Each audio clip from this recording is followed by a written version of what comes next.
बोधं केवलं ज्ञानमूर्ति द्वंद्वातीतं गगनसदृशं तत्त्वमस्यादिलक्ष्यम् एकं नित्यं केवलम् अचलं सर्वैः साक्षिभूतं भावातीतं त्रिगुणरहितं सद्गुरुं तं नमामि। श्री विद्यां जगतां धात्रीं सर्गस्थितिलयेश्वरी नमामि ललितां नित्या महात्रिपुरसुंदरी। ನಮ್ಮೆಲ್ಲರ ಅಚ್ಚುಮೆಚ್ಚಿನ ಚಿಕ್ಕಬಳ್ಳಾಪುರ ನಗರದಲ್ಲಿ ನೂತನವಾಗಿ ನಿರ್ಮಿಸಿರ್ತಕ್ಕಂಥ ಕನ್ನಡ ಭವನ ಬಹಳ ಕಾಲದ ನಂತರದಲ್ಲಿ ಲೋಕಾರ್ಪಣೆಗೊಳ್ತಾ ಇರ್ತಕ್ಕಂಥ ಈ ಪವಿತ್ರ ಕಾರ್ಯಕ್ರಮ ಜೊತೆಯಲ್ಲಿ ಈ ವರ್ಷದ ನಮ್ಮ ಕನ್ನಡ ಸಾಹಿತ್ಯ ಪರಿಷತ್ತಿನ ಜಿಲ್ಲಾ ಕನ್ನಡ ಸಾಹಿತ್ಯ ಸಮ್ಮೇಳನದ ಕಾರ್ಯಕ್ರಮದ ಉದ್ಘಾಟನೆಯೂ ಕೂಡ ಸೇರಿ ಸಾಕಾರಗೊಳ್ತಾ ಇರ್ತಕ್ಕಂಥ ಪವಿತ್ರ ಕ್ಷಣದಲ್ಲಿ ಕ್ಷೇತ್ರಾದಿ ದೇವತೆಗಳೆಲ್ಲರನ್ನು ಕೂಡ ಸ್ಮರಿಸಿ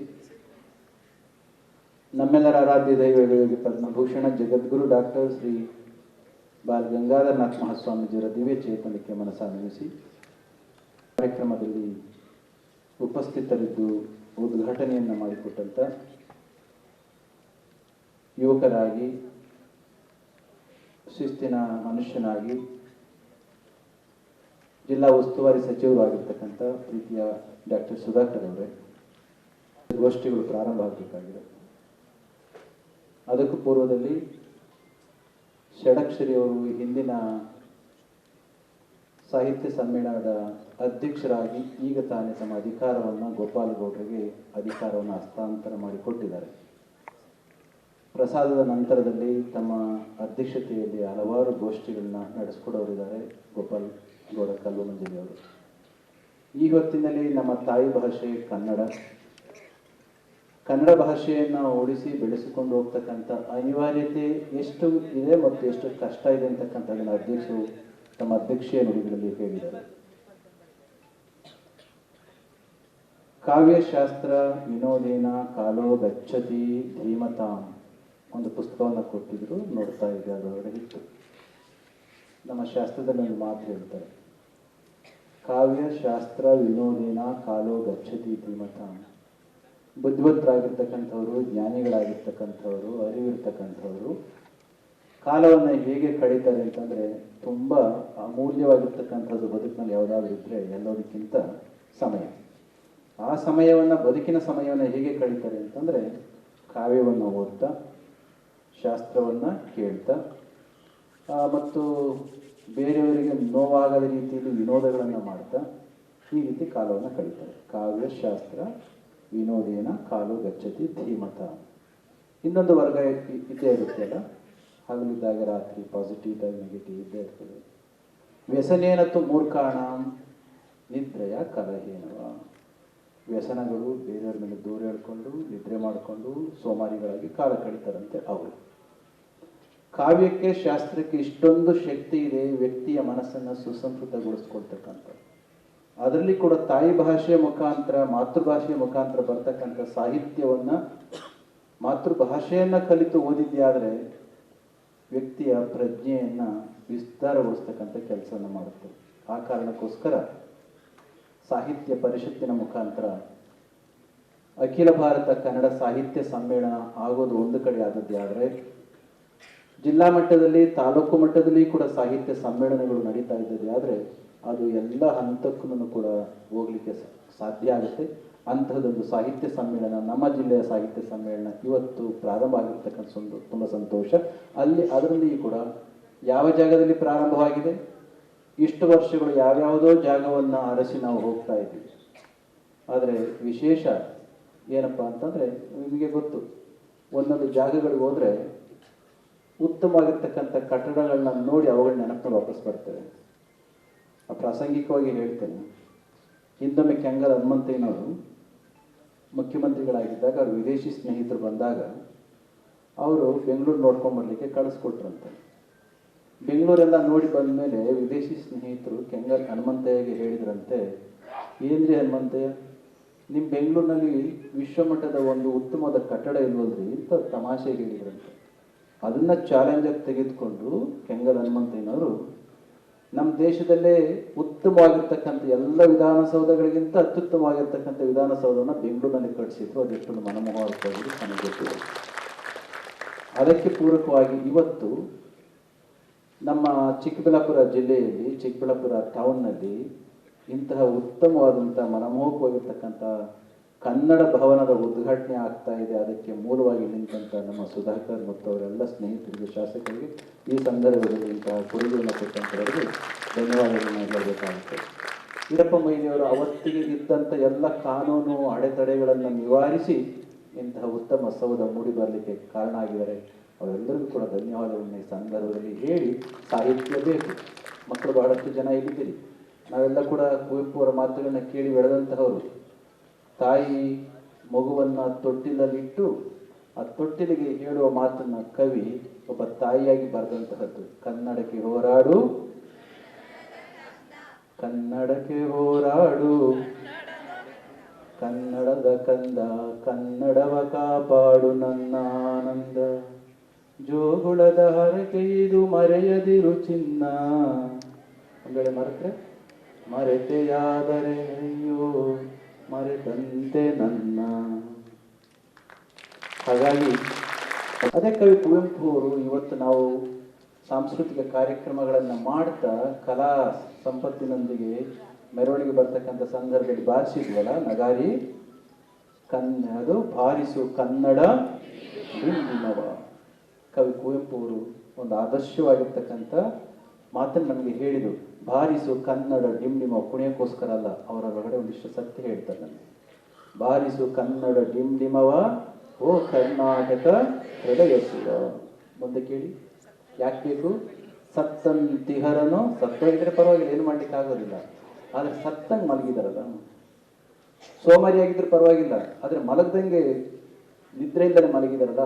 ಸತ್ತಂತಿಹರನು ಬಡಿದೆಚ್ಚರಿಸು, ಕಚ್ಚಾಡುವವರನ್ನು ಕೂಡಿಸಿ ಒಲಿಸು, ಹೊಟ್ಟೆಯ ಕಿಚ್ಚಿಗೆ ಕಣ್ಣೀರು ಸುರಿಸು, ಒಟ್ಟಿಗೆ ಬಾಡುವ ತೆರದಲ್ಲಿ ಅರಸು, ಅದಕ್ಕೋಸ್ಕರ ಬಾರಿಸು ಬಾರಿಸು ಕನ್ನಡ ಡಿಂಡಿಮವ. ಕವಿ ಮುಂದಕ್ಕೆ ಇನ್ನೊಂದು ಚಾರದಲ್ಲಿ ಹೇಳ್ತಾನೆ, ನಾನು ಮುಗಿಸ್ತೇನೆ. ಕ್ಷಯಿಸೆ ಶಿವೇತರ ಕೃತಿ ಕೃತಿಯಲ್ಲಿ, ಶಿವ ಅಂದ್ರೆ ಮಂಗಳ ಅಂತ, ಶಿವೇತರ ಅಂತಂದ್ರೆ ಅಮಂಗಳ ಅಂತ. ಅಮಂಗಳವಾಗಿರ್ತಕ್ಕಂಥದ್ದು ವೃದ್ಧಿಸ್ಬೇಕಾ, ಕ್ಷಯಿಸ್ಬೇಕಾ? ವೃದ್ಧಿ ಆಗ್ಬೇಕಾ, ನಾಶ ಆಗ್ಬೇಕಾ? ಶಿವ ಅಂತಕ್ಕಂಥ ಮಂಗಳಕರವಾಗಿರ್ತಕ್ಕಂಥದ್ದು ವೃದ್ಧಿ ಆಗ್ಬೇಕು. ಅವ್ರು ಹೇಳ್ತಾರೆ ನೋಡಿ, ಕ್ಷಯಿಸೆ ಶಿವೇತರ ಅಂತಂದ್ರೆ ಅಮಂಗಳ ಅಂತ. ಕ್ಷಯಿಸೆ ಶಿವೇತರ ಕೃತಿ ಕೃತಿಯಲ್ಲಿ, ಮೂಡಲಿ ಮಂಗಳ ಮತಿ ಮತಿಯಲ್ಲಿ, ಕವಿ ಋಷಿ ಸಂತರ ಆದರ್ಶದಲ್ಲಿ ಸರ್ವೋದಯವಾಗಲಿ ಸರ್ವರಲ್ಲಿ, ಅದಕ್ಕೋಸ್ಕರ ಬಾರಿಸು ಕನ್ನಡ ಡಿಂಡಿಮವ. ಇವತ್ತಿನ ನಮ್ಮ ಜಿಲ್ಲಾ ಕನ್ನಡ ಸಾಹಿತ್ಯ ಸಮ್ಮೇಳನದ ಮುಖಾಂತರ ನಮ್ಮ ಜನಗಳಿಗೆ, ನಮ್ಮ ಬಂಧುಗಳಿಗೆ ಕೊಡ್ತಕ್ಕಂಥ ಒಂದು ಸಂದೇಶ ಇದೆ. ಸರ್ವೋದಯವಾಗಬೇಕು ಸರ್ವರಲ್ಲಿ ಅಂತಂದರೆ ನಮ್ಮ ಮನಸ್ಸಿನಲ್ಲಿರ್ತಕ್ಕಂಥ ಅಮಂಗಳಕರವಾಗಿರ್ತಕ್ಕಂಥ ಭಾವನೆಗಳನ್ನು ಬಿಡಬೇಕು. ತಾಯಿ ಭಾಷೆಯನ್ನು ನಾವು ಕಲ್ತ್ಕೊಳ್ಬೇಕು. ಒಂದು ಭಾಷಾ ತಜ್ಞರು ಹೇಳ್ತಾರೆ, ಯಾವ ವ್ಯಕ್ತಿ ತನ್ನ ತಾಯಿ ಭಾಷೆಯನ್ನು ಸ್ಪಷ್ಟವಾಗಿ ಚಂದ ಮಾತನಾಡ್ಲಿಕ್ಕೆ ಕಲ್ತ್ಕೊಳ್ತಾನೋ ಅಂತಹ ವ್ಯಕ್ತಿಗೆ ಬೇರೆ ಭಾಷೆಗಳ ಪ್ರಭುತ್ವ ಕೂಡ ಅಷ್ಟೇ ಚೆನ್ನಾಗಿ ಬರುತ್ತೆ ಅಂತ. ಡಾಕ್ಟರ್ ಸುಧಾಕರ್ ಮಾತನಾಡಿದ್ರು, ಒಂದು ಅವರೇನೋ ಮಾತನಾಡಿದ್ರು, ವೀರಪ್ಪ ಮೊಯ್ಲಿ ಅವರು ಹೇಳಿದರು. ಚೆನ್ನಾಗಿ ಮಾತನಾಡಿದ್ರಲ್ವಾ? ಚೆನ್ನಾಗಿ ಮಾತನಾಡಿದ್ರಲ್ವಾ? ಇಷ್ಟು ಕನ್ನಡದ ಬಗ್ಗೆ ಹೇಳಿದ ಮನುಷ್ಯ ಮೊನ್ನೆ ತಾನೇ 1 ಗಂಟೆ ಹೋಗಿ ಪಾಟಲಿಪುತ್ರ ಪಾಟ್ನಾದಲ್ಲಿ 1 ಗಂಟೆ ಇಂಗ್ಲೀಷ್ನ ಮಾತಾಡ್ಕೊಂಡಿದ್ದಾರೆ. ತಪ್ಪಲ್ಲ. ತಾಯಿ ಭಾಷೆಯನ್ನು ಚೆನ್ನಾಗಿ ಮಾತನಾಡಕ್ಕೆ ಬಂದರೆ ಇನ್ಯಾವ ಭಾಷೆ ಬೇಕಾದ್ರೂ ಮಾತನಾಡಲಿಕ್ಕೆ ಶಕ್ತಿ ಬರ್ತದೆ. ಅಷ್ಟೇ ಚೆನ್ನಾಗಿ ಆಂಗ್ಲ ಭಾಷೆಗೆ ಅವರು ಕೂಡ ಮಾತನಾಡ್ತಾರೆ. ಕವಿ ಕುವೆಂಪು ಅವರು ಗೊತ್ತಲ್ವ, 2000 ವರ್ಷಗಳ ಶಾಸ್ತ್ರೀಯ ಸನ್ಮಾನ ಉಳ್ಳಂತ ನಮ್ಮ ಕನ್ನಡ ಭಾಷೆಗೆ ಮೊದಲು ಜ್ಞಾನಪೀಠ ಪ್ರಶಸ್ತಿಯನ್ನು ತಂದುಕೊಂಡಂಥವರು ಕವಿ ಕುವೆಂಪು ಅವರು. ಅವರು ಚಿಕ್ಕ ವಯಸ್ಸಿನಲ್ಲಿ ಬರೆಯಕ್ಕೆ ಪ್ರಾರಂಭ ಮಾಡಿದ್ದೇನೆ ಇಂಗ್ಲೀಷ್ನಲ್ಲಿ. ಅವ್ರು ಕುವೆಂಪು ಅವರು ಹೇಳ್ತಾರೆ, ನನ್ನ ತಾಯಿ ಭಾಷೆಯ ಒಂದು ಸಣ್ಣ ಕವನವನ್ನೂ ಬರೆಯೋದಕ್ಕೂ ಗೊತ್ತಿಲ್ಲದ ಸಂದರ್ಭದಲ್ಲಿ ನಾನು ಬರೆಯಲಿಕ್ಕೆ ಪ್ರಾರಂಭ ಮಾಡಿದ್ದೇನೆ ಇಂಗ್ಲಿಷ್ನಲ್ಲಿ. ಅವರ ಮೊದಲ ಕವನ ಸಂಕರ ಕೊಳಲು ಅಲ್ಲ, ಕೊಳಲು ಬಂದದ್ದು much later, after very long time it came. ಮೊದಲು ಯಾವ್ದು ಗೊತ್ತಾ? ಬಿಗಿನರ್ಸ್ ಮ್ಯೂಸ್, ಅದು ಬರೆದದ್ದು. ಬಹುಶಃ ಹಾಗೆ ಹೊರಟು ಹೋಗ್ತಿದ್ರೇನೋ. ನಾವು ನಿಜವಾಗಿ ಧನ್ಯವಾದ ಹೇಳಬೇಕಾದ ಕುವೆಂಪು ಅವರಿಗೆಲ್ಲ, ಅವರನ್ನ ಕನ್ನಡ ತಾಯಿಯ ಸರಸ್ವತಿಯ ಸೇವೆಗೆ ವಾಪಸ್ಸು ತಂದಂಥ ಇಂಗ್ಲಿಷಿನ ಐರಿಷ್ ಕವಿ ಜೇಮ್ಸ್ ಕಜಿನ್ಗೆ ಹೇಳಬೇಕು, ಆ ಮನುಷ್ಯ ಕವಿ ಕುವೆಂಪು ಅವ್ರನ್ನ ಕನ್ನಡಕ್ಕೆ ವರವಾಗಿ ಕೊಟ್ಟು ಅವರು ಹೋದ್ರು. ಅದಕ್ಕೋಸ್ಕರ ಕವಿ ಕುವೆಂಪು ಅವರು ಬಾರದೆ ಹೋಗಿದ್ದಿದೆ ಪಂಪನಿಂದ ಕುವೆಂಪು ಅವರಿಗೆ ಅನ್ವರ್ಥವಾಗಿರ್ತಕ್ಕಂಥ ಭಾಷೆಯನ್ನು ಸಮೃದ್ಧವಾಗಿಗೊಳಿಸಿದ ಕೀರ್ತಿ ಕುವೆಂಪು. ನಮ್ಮ ರಾಜ್ಯ, ನಮ್ಮ ಜಿಲ್ಲೆಯಲ್ಲಿ ಇರ್ತಕ್ಕಂಥ ಯಾರು? ಡಿ ವಿ ಗುಂಡಪ್ಪನವರು, ಮಾಸ್ತಿ ವೆಂಕಟೇಶ ಅಯ್ಯಂಗಾರ್ ಅವರು, ಇನ್ನೂ ಹಲವಾರು ಕವಿಗಳ ವಿಚಾರಗಳನ್ನು ಇಲ್ಲಿ ಈಗಾಗಲೇ ನಾವು ಕೇಳಿದ್ದೇವೆ, ಹೇಳಿದ್ದೇವೆ. ಮತ್ತು ಮೊದಲ ನಮ್ಮ ಜಿಲ್ಲೆಗೆ ಭಾರತ ರತ್ನವನ್ನು ತಂದು ಕೊಟ್ಟಂಥ ವಿಜ್ಞಾನಿ ಯಾರಪ್ಪ? ಅವರು ತಂತ್ರಜ್ಞರು. Was not A scientist, was A technical scientist, ಹೌದಲ್ವಾ? CNR ರಾವ್. ಮತ್ತು ಎಂಜಿನಿಯರ್ ಸರ್ ಎಂ ವಿಶ್ವೇಶ್ವರ. ಅದೆಷ್ಟು ಜಿಲ್ಲೆಗಳಿಗೆ ಈ ಒಂದು ಭಾಗ್ಯ ಇದೆಯಲ್ಲ ಗೊತ್ತಿಲ್ಲ. ನಮ್ಮ ಜಿಲ್ಲೆಗಂತೂ 2 ಭಾರತ ರತ್ನಗಳನ್ನು ಒದಗಿಸಿಕೊಟ್ಟಂಥದ್ದು. ಎಲ್ಲಕ್ಕಿಂತ ಮುಖ್ಯವಾಗಿ ನಮ್ಮ ಜಿಲ್ಲೆಯನ್ನು ನಾವು ನೆನಪು ಮಾಡಿಕೊಂಡಾಗ ನನಗೆ ತುಂಬ ಇಷ್ಟವಾಗ್ತಕ್ಕಂಥದ್ದು ಯಾವುದು ಗೊತ್ತಾ? ನಮ್ಮ ಜಿಲ್ಲೆ ಎಲ್ಲದಕ್ಕಿಂತ ಆಧ್ಯಾತ್ಮಿಕವಾಗಿ ಬಹು ಎತ್ತರದಲ್ಲಿರ್ತಕ್ಕಂಥ ಜಿಲ್ಲೆ. ಇಲ್ಲಿ ಆಧ್ಯಾತ್ಮಿಕವಾಗಿರ್ತಕ್ಕಂಥ ಹೊಂಗಿರಣಗಳು ಸಹಜವಾಗಿ ಹರಿದಾಡ್ತದೆ. ಎಷ್ಟು ಜನಕ್ಕೆ? ಯಾಕೆಂದರೆ ರೇಡಿಯೋ ವೇವ್ಸ್ ಎಲ್ಲ ಕಡೆನೂ ಓಡಾಡ್ತಿರ್ತವೆ. ಅದನ್ನು ರಿಸೀವ್ ಮಾಡ್ಕೊತಕ್ಕಂಥ ರಿಸೀವಿಂಗ್ ಸ್ಟೇಷನ್ ಇದ್ರೂ ಕೂಡ ಉಪಯೋಗ ಆಗೋದಿಲ್ಲ. ಇಲ್ಲಿ ವೀರಬ್ರಹ್ಮೇಂದ್ರ ಸ್ವಾಮಿಗಳು ಕಾಲಜ್ಞಾನವನ್ನು ಕೊಟ್ಟಂತಹವರು, ಹೌದಾ? ಕೈವಾರದ ತಾತಯ್ಯನವರು ಕಾಲಜ್ಞಾನವನ್ನು ಕೊಟ್ಟರು. ನಮ್ಮ ಪಂಚಗಿರಿಗಳ ಸಾಲಿನಲ್ಲಿ ಹಲವಾರು ಸಾವಿರಾರು ತಪಸ್ವಿಗಳು ತಪಸ್ಸನ್ನು ಮಾಡಿ ಹೋದಂತಹವರು. ಇಂತಹ ಒಂದು ಉತ್ತಮವಾಗಿರ್ತಕ್ಕಂಥ ಆಧ್ಯಾತ್ಮಿಕ ತರಂಗಗಳನ್ನು ಚೆಲ್ತಾ ಇರ್ತಕ್ಕಂಥ, ಸೂಸ್ತಾ ಇರ್ತಕ್ಕಂಥ ಈ ನಾಡಿನಲ್ಲಿ ನಾವೆಲ್ಲರೂ ಕೂಡ ಹುಟ್ಟಿದ್ದೇವೆ. ನಾವೆಲ್ಲರೂ ಕೂಡ ಭಾಗ್ಯವಂತರು. ಮತ್ತು ಕನ್ನಡ ತಾಯಿಯ ಸೇವೆಯನ್ನು ಮಾಡಲಿಕ್ಕೆ ಅಣಿಯಾಗಿ ನಿಂತಿರ್ತಕ್ಕಂಥ ಹಲವಾರು ಸಾಹಿತಿಗಳು ತಮ್ಮ ಗೋಷ್ಠಿಗಳ ಮುಖಾಂತರ ತಮ್ಮ ಭಾವನೆಗಳನ್ನು ವ್ಯಕ್ತ ಮಾಡೋರಿದ್ದಾರೆ. ಅವರೆಲ್ಲರ ಮಾತುಗಳನ್ನ ಕೇಳೋಣ. ಕವಿಗಳ ಮಾತುಗಳನ್ನು ನಾವು ಕೇಳಬೇಕು. ಕಾರಣ ಏನಂದರೆ, ನಾವು ಹೇಗೇಗೋ ಮಾತನಾಡ್ತೇವೆ. ಕವಿಗಳು ಹೇಗೆ ಬೇಕೋ ಹಾಗೆಯೇ ಮಾತನಾಡೋದು, ಎಂಥದ್ದು ಬರಿಬೇಕೋ ಅಂಥದ್ದನ್ನೇ ಬರೆಯೋದು. ಅದಕ್ಕೆ ಶೆಲ್ಲಿ ಅಂತಕ್ಕಂಥ ಒಬ್ಬ ಕವಿ ಹೇಳಿದ, these poets are acclaimed promulgators of law ಅಂತ. ಯಾಕೆ ಅಂತ ಹೇಳಿದಾಗ ಗೊತ್ತಾ? ಈ ಕವಿಗಳು ಹೇಗೇನಾದರೂ ಒಂದು ಮಾತನ್ನು ಹೇಳ್ತಾರೆ. ಇಫ್ ಲೆಜಿಸ್ಲೇಟರ್ಸ್, ಇವರೆಲ್ಲ ಲೆಜಿಸ್ಲೇಟರ್ಸ್, ಲಾ ಮೇಕರ್ಸ್, ನಮ್ಮ MLAಗಳು, ಮಿನಿಸ್ಟರ್ಸ್, ಇವರೆಲ್ಲರೂ ಕೂಡ ಶಾಸನ ಸಭೆಗಳಲ್ಲಿ ಕುಳಿತು ಶಾಸನಗಳನ್ನು ಸಮಾಜದ ಅಭಿವೃದ್ಧಿಗೋಸ್ಕರ ರೂಪಿಸ್ತಕ್ಕಂಥವ್ರು. ಕವಿ ಶೆಲ್ಲಿ ಹೇಳ್ತಾನೆ, these poets are acclaimed promulgators of law. ಯಾಕೆ ಅಂತ ಹೇಳ್ತಾರೆ ಅಂತಂದರೆ, if legislators are going to develop the state or the country through the legislation on the floor of the assembly or the parliament, poets are going to set right the social evils through the literature ಅಂತ. ಶಾಸನ ಸಭೆಗಳಲ್ಲಿ ಕುಳಿತು ಶಾಸನಗಳನ್ನು ರೂಪಿಸುವ ಮುಖಾಂತರ ನಾಡನ್ನು ಉದ್ಧಾರ ಮಾಡಿದರೆ ಯಾರು? ಮಿನಿಸ್ಟರ್ಸು, MLAಗಳು, MP ಗಳು.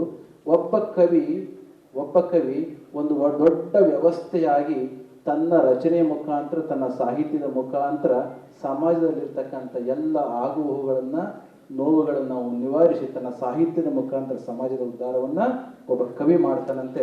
ಅದಕ್ಕೋಸ್ಕರ ಕವಿಯೂ ಕೂಡ ಬಹಳಷ್ಟು ದೊಡ್ಡವನೇ. ಕೊನೆಯದಾಗಿ, ಅಪಾರೇ ಕಾವ್ಯ ಸಂಸಾರೇ ಕವಿರೇವ ಪ್ರಜಾಪತಿ. ಜಗತ್ತನ್ನು ಬ್ರಹ್ಮ ಸೃಷ್ಟಿ ಮಾಡಿದರೆ ಸಾಹಿತ್ಯದ ಸೃಷ್ಟಿಯನ್ನು ಈ ಕವಿ ಮಾಡ್ತಾನಂತೆ. ಹೇಗೆ? ಅಪಾರೇ ಕಾವ್ಯ ಸಂಸಾರೇ ಕವಿರೇವ ಪ್ರಜಾಪತಿ ಯಥಾಸ್ಮೈ ರೋಚತೆ ವಿಶ್ವಂ ತಥೇದಂ ಪರಿವರ್ತತೆ. ಒಬ್ಬ ಕವಿಯ ಮನಸ್ಸು ಚಂದ ಇತ್ತು ಅಂತಂದರೆ ತಾನು ಅಂದ್ಕೊಳ್ತಕ್ಕಂಥ, ಸೃಜಿಸಬೇಕಾಗಿರ್ತಕ್ಕಂಥ ಸಮಾಜ ಹೇಗಿರಬೇಕೋ ಅಂತಹ ಸಾಹಿತ್ಯವನ್ನು ಸೃಷ್ಟಿ ಮಾಡಿದರೆ ಸಾಕಂತೆ ಅಂತಹ ಸಮಾಜ ಸಹಜವಾಗಿಯೇ ನಿರ್ಮಾಣ ಆಗುತ್ತಂತೆ. ಮುಖ್ಯವಾಗಿ ಬೇಕಾಗಿರ್ತಕ್ಕಂಥದ್ದು ಉತ್ತಮ ಸಾಹಿತಿಗಳು, ಸಾಧನೆ ಮಾಡಿದಂಥ ಕವಿಗಳು ಮತ್ತು ಎತ್ತರಕ್ಕೆ ಹೋದಂಥ ದಾರ್ಶನಿಕರು. ಅಂತೆಲ್ಲ ವ್ಯವಸ್ಥೆಯನ್ನು, ವ್ಯಕ್ತಿಗಳನ್ನು ಉಳ್ಳಂಥ ನಮ್ಮ ಜಿಲ್ಲೆಯಲ್ಲಿ ಚಿಕ್ಕಬಳ್ಳಾಪುರದಲ್ಲಿ ಇಂತಹ ಕಾರ್ಯಕ್ರಮ ನಡೀತಾ ಇರ್ತದೆ. ಸಂತೋಷ. ಅದರಲ್ಲಿ ಕೂಡ ಈ ಸಂದರ್ಭದ ಮೈ ಮೇಲೆ ಎಷ್ಟು ಹೊರಟಿರುತ್ತಲ್ವ, ಆಗಲ ಕೈ ಮೇಲೆ ಒಂದು ಇರುವೆ ಓಡಾಡಲಿಕ್ಕೆ ಹೊರಟದ್ದೇ ಆದರೆ ಅದಕ್ಕೆ ನಡಿಲಿಕ್ಕೆ ಚಲಿಸ್ತಕ್ಕಂಥದ್ದು ಎಷ್ಟು ಕಷ್ಟವೋ ಅದಕ್ಕಿಂತ ಕಷ್ಟ ಚಿಕ್ಕಬಳ್ಳಾಪುರದಿಂದ ವಿಜಯಪುರಕ್ಕೆ ನಡೀತಕ್ಕಂಥದ್ದು ಅಥವಾ ಹೋಗ್ತಕ್ಕಂಥದ್ದು ಸೈಕಲಲ್ಲೋ ವೆಹಿಕಲಲ್ಲೋ ಅಂತ ಕ್ಲಿಷ್ಟವಾಗಿ ಬರೆದು ಅವತ್ತಿನ ನಾಯಕರಿಗೆ ಎಚ್ಚರಿಸಿದ್ರು. ಅವ್ರು ಮರ್ತಿರ್ಬೇಕು, ನಾನಿನ್ನು ನೆನಪು ಮಾಡ್ಕೊಂಡಿದ್ದೇನೆ. ಅಂತಹ ಒಂದು ಸಾಹಿತ್ಯವನ್ನು ಬರೆದು ಜನ ಸಮುದಾಯಕ್ಕೂ ಮತ್ತು ಜನಪ್ರತಿನಿಧಿಗಳಿಗೆ ಎಚ್ಚರಿಕೆಯ ಮಾತುಗಳನ್ನು ಕೊಟ್ಟು ಬಂದಂಥವರು. ಅಂತಹವ್ರನ್ನ ಸರ್ವಾಧ್ಯಕ್ಷರಾಗಿ ಆಯ್ಕೆ ಮಾಡಿ ಗೋಷ್ಠಿಗಳನ್ನು ನಡೆಸ್ತಾ ಇರ್ತೀವಿ. ಸಂತೋಷ. 2 ದಿನದ ಈ ಕಾರ್ಯಕ್ರಮ ಚೆನ್ನಾಗಿ ಆಗಲಿ. ಕನ್ನಡ ಭವನವನ್ನು ತುಂಬ ಚೆನ್ನಾಗಿ ಕಟ್ಟಿದಿರಿ, ಬಹಳ ಸಂತೋಷ. ನಮ್ಮ ಜಿಲ್ಲೆಗೆ ಇದೊಂದು ಕೊರತೆ ಖಂಡಿತ ಇತ್ತು. ಈಗ ಸಂತೋಷವಾಗಿ ಸತ್ಸಂಗಗಳನ್ನು, ವಿಜ್ಞಾನದ ಕಾನ್ಫರೆನ್ಸ್ಗಳನ್ನು, ಸಾಹಿತ್ಯದ ಕೃಷಿಯನ್ನು ಮಾಡತಕ್ಕಂಥ ಹಲವಾರು ಸಂಕೀರ್ಣಗಳನ್ನು ನಡೆಸಲಿಕ್ಕೆ ಖಂಡಿತ ಅವಕಾಶ ಇದೆ. ಇದನ್ನು ಆಗು ಮಾಡಿಕೊಟ್ಟಂಥ ನಿಮಗೆ ಮತ್ತು ಜೊತೆಯಲ್ಲಿ ನಿಂತಂಥ ಎಲ್ಲ ಅಧಿಕಾರಿಗಳು ವೃಂದದವರಿಗೆ ಮತ್ತು ನಾಗರಿಕರಿಗೆ ಧನ್ಯವಾದಗಳನ್ನು ಈ ಸಂದರ್ಭದಲ್ಲಿ ಹೇಳಿ ಕಾರ್ಯಕ್ರಮ